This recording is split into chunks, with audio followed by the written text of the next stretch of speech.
Nous allons résoudre 64 divisé par 8.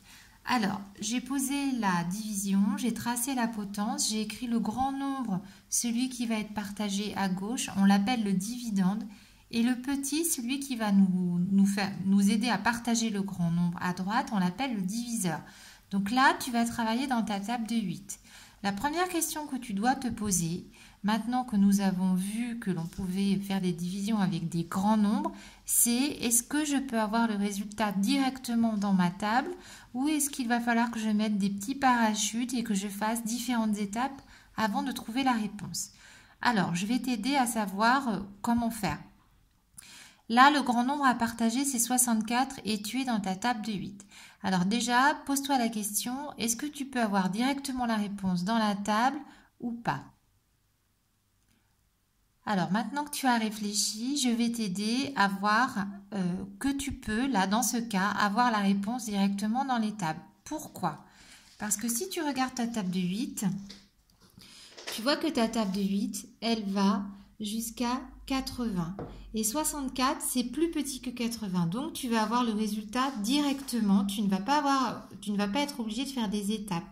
Deuxième façon de savoir, c'est que si tu voulais procéder dans l'ordre, tu verrais que 64, c'est composé de 6 dizaines et 4 unités.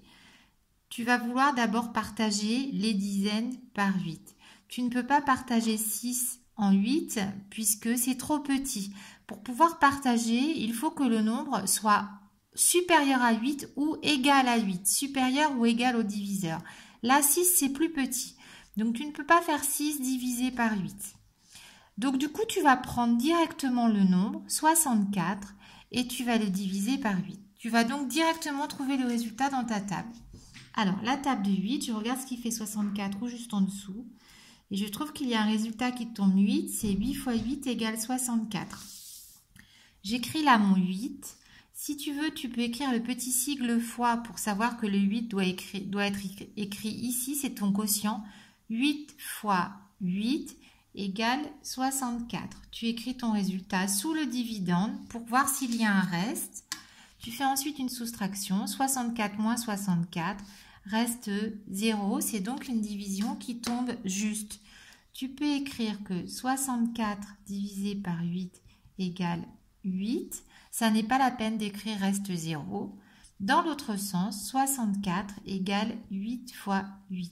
Cela veut dire que si nous sommes 64 personnes, nous avons 64 objets, que nous devons diviser entre 8 personnes, nous allons en donner 8 à chacun et il n'y aura pas de reste.